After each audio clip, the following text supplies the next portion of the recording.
Jamhuri ya Kiislamu ya Iran imetangaza rasmi kuanza kwa ukurasa mpya wa uongozi kufuatia kuteuliwa kwa Mojtaba Khamenei kuwa kiongozi mkuu wa nchi hiyo. Uteuzi huo unakuja baada ya kifo cha baba yake Ayatollah Ali Khamenei aliyekuwa madarakani kwa zaidi ya miongo mitatu.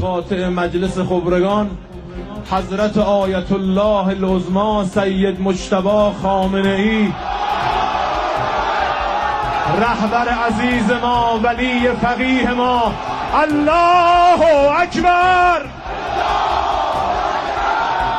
Mamia maelfu ya wananchi katika mji mkuu Tehran na miji mingine mikubwa nchini humo wameonekana kumiminika mitaani kutoa heshima zao na kuonyesha utii kwa kiongozi huyo mpya. Maandamano hayo ya amani yameelezwa kuwa ishara ya mshikamano na uungwaji mkono kwa uongozi uliopo, huku bendera na picha za kiongozi huyo zikipepea katika maeneo mbalimbali ya umma. Uteuzi wa Mojtaba Khamenei unamfanya kuwa kiongozi mkuu wa tatu wa Iran tangu mapinduzi ya Kiislamu ya mwaka 1979. Wachambuzi wa siasa za kimataifa wanasema hatua hii si tu inaimarisha mamlaka ndani ya familia ya Khamenei, bali pia inatuma ujumbe mzito kwa mataifa ya Magharibi kuhusu uthabiti wa mfumo wa uongozi nchini humo. Aidha, hali ya shamra na utulivu iliyoshuhudiwa mitaani imetafsiriwa na baadhi ya waangalizi kama pigo kwa mataifa yanayopingana na utawala huo, hususan Marekani ambayo kwa muda mrefu imekuwa ikitumaini mabadiliko ya utawala nchini Iran kupitia shinikizo la nje. Wakati Iran ikianza safari hii chini ya uongozi wa Mojtaba, macho ya dunia yameelekezwa kuona jinsi kiongozi huyo atakavyoongoza taifa hilo katika masuala ya kidiplomasia, uchumi na usalama wa kikanda, huku akiahidi kuendeleza misingi iliyowekwa na utangulizi wake. Hii ni Dems Media na mimi ni Abdul Juma. Nikuombe kusubscribe, lakini pia usikose kufuata kurasa zetu zote za mitandao ya kijamii, TikTok, Facebook na Instagram, tunatumia Dems Media. Asante, tukutane kwa wakati mwingine kunako majaliwa ya Mwenyezi Mungu. Mpaka hapa sina la ziada.